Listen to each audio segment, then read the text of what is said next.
Yeah, I don't know about you guys, but I've been so consistent. I've been on top of my game. What's up, everybody? Welcome back to my channel. If you're new here, I suggest you get comfy. And if you're a returning viewer and not a subscriber, you know what to do. The subscribe button somewhere here or here, somewhere along the lines there. And once you are done doing that, tell a friend to tell a friend to tell a friend to tell a friend that it does get a little chaotic right here. Cue the music.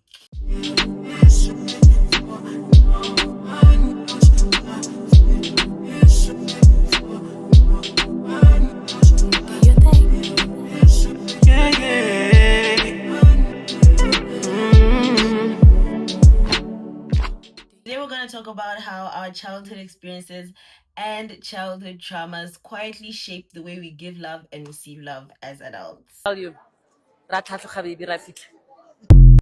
As per usual, my sweet Boba Chat is going to be here and is going to be guiding me through the talking points. Also because I have social anxiety and this is my real friend. So, first we're going to identify the 5 languages of love. Ooh. Words of affirmation, quality time, physical touch, acts of service, and receiving gifts. Things have to be worthwhile, and you go to where you're loved. I really want to give like real life examples, but I hope you guys don't take offense because the last time when I said Zambian boys are, you guys caught feelings, like you caught strays, everybody caught left, right instead of straight. So I hope it's not the same today, even if it is. I don't give a damn. I don't care a damn, no matter what. So we're gonna start with words of affirmation. So words of affirmation are obviously speaking life into your partner, speaking life into your friendships generally. And the childhood experiences or traumas sometimes look like not being praised when you were younger, or being criticized a lot when you're younger, or not receiving any compliments at all. And so now most of the time you crave verbal assurance. So I'm gonna give a real life example because I am a believer in words of affirmation. If you don't tell me that you like me, I'm gonna assume that you hate me. If you do not tell me that you want me, I'm gonna assume that you don't want me because like, why are you quiet? You don't talk? I'm very big on communication and the likes. And also I do believe that a conversation had is a conversation solved, and in those conversations do come assurance and reaffirmation, like, no, I'm not here to fight you, I'm here to fight with you, like we have this thing going, like it's full flow. So words of affirmation is the first one. The second one is a physical touch. Now this could come with like lack of hugs as a child, like your parents didn't hug you, your siblings didn't hug you. I know Yanni's not a hugger. Like my best friend, like in high school, she didn't want to be hugged. Like when you try and hug her, like she'd have like the weirdest face when she's opting to be hugged. But or even like inconsistent affection, like one day things are good in the home with you and your parents, and then the next minute like your mom is just, this is why I do what I do. Like maybe you leave a cup in the sink and then like now your mom is ranting, like she's just, and sometimes your inner child just wants to be held. I have those moments sometimes because shame, after like a really bad day or like a bad scenario, I just really want someone to rub my head and like rub my butt and tell me that everything's gonna be okay, with like a big hug. I'm also a very cuddly person, like Imwe, touch me, hold me.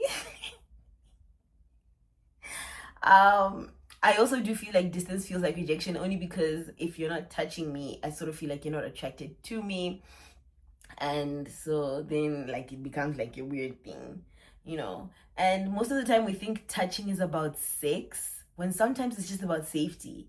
Hold my hand, hug me when we're sitting together, like pull me in close, like put your toe on my head, like do something.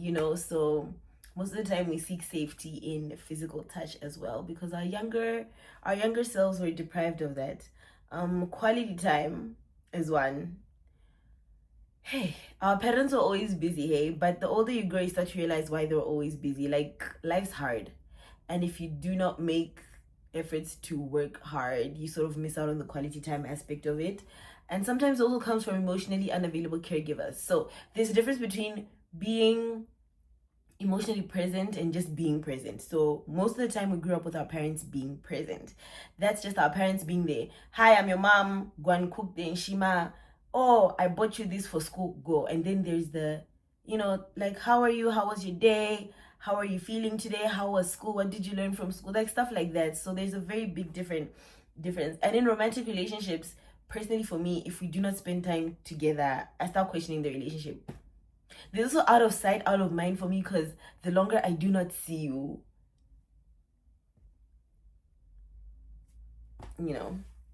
and sometimes it's quality time is more than the money.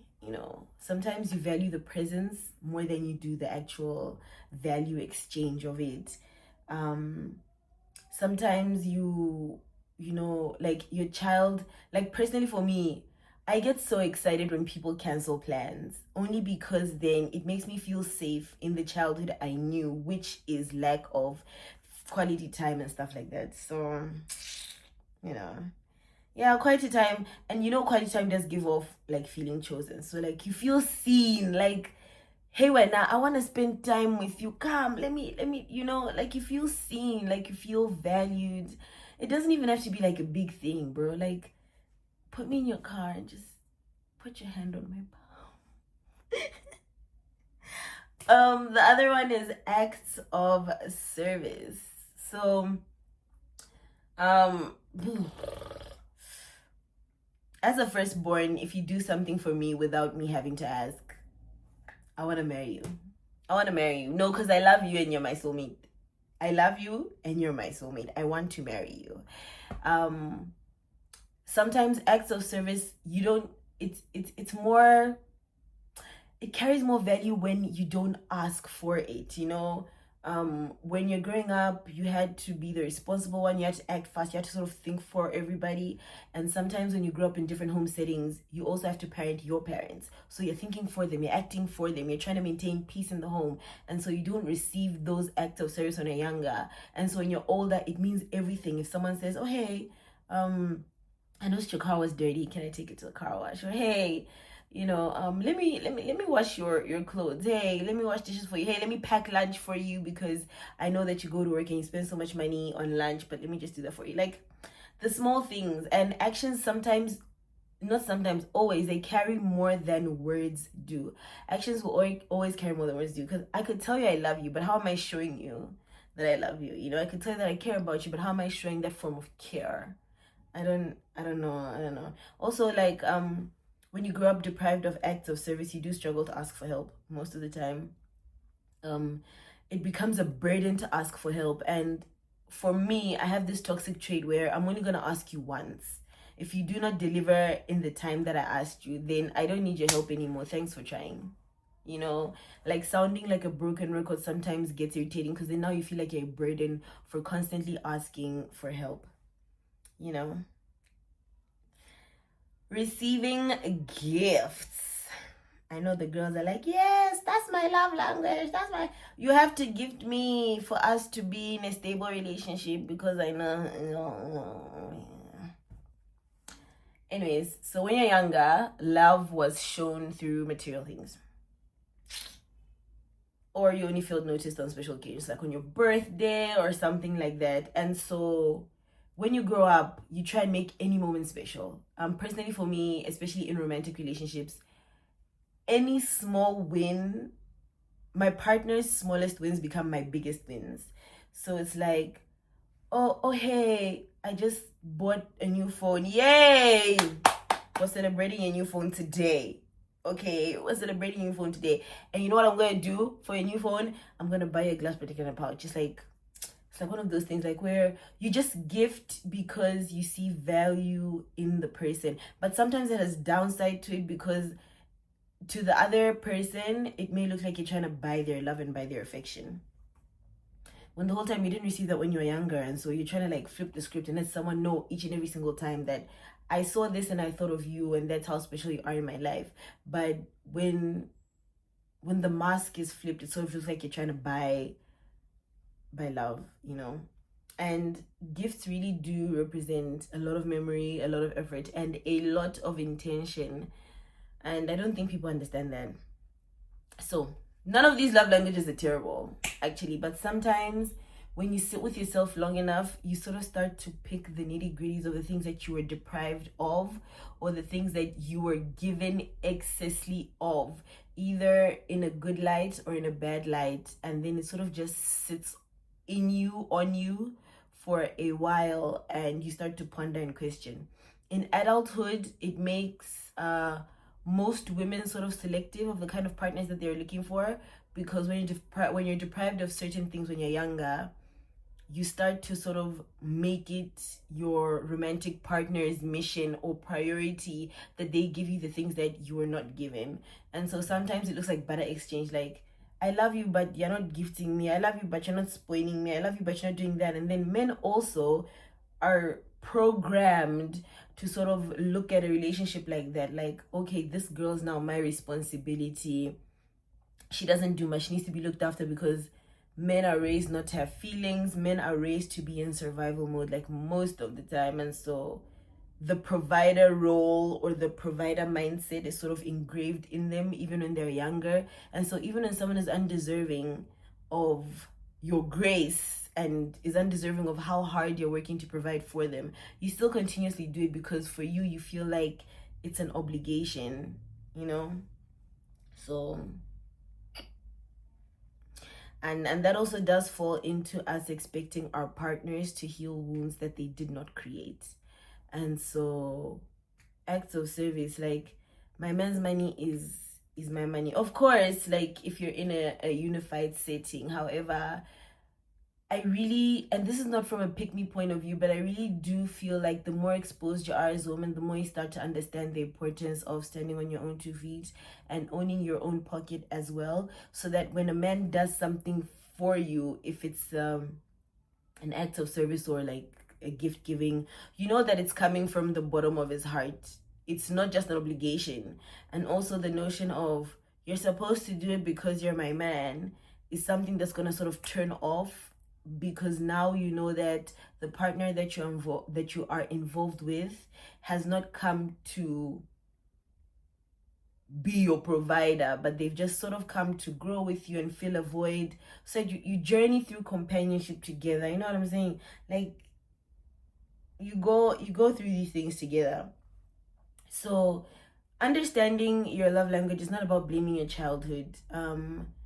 It's important to be self-aware and sit with yourself and understand that the younger you, those damaged traumas that you bring and oppose onto other people, you can also heal by yourself. It looks like taking yourself out on dates. It looks like being kinder to yourself. It looks like sitting with yourself and, you know, putting yourself in your place, becoming more self-aware of the things that trigger you, the things that do not trigger you.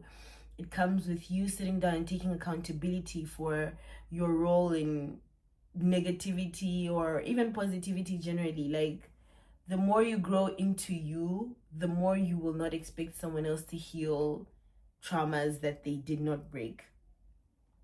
So, you know, understanding those things also, you become more, you don't carry so much of a burden into romantic relationships. Sometimes we do come from romantic relationships that have wrecked us completely, that you have to start relearning yourself again. But do not ever deprive yourself the opportunity of sitting with yourself and pointing out what you want for yourself, what you can do for yourself, and what you expect your romantic partner to come and be an add-on to.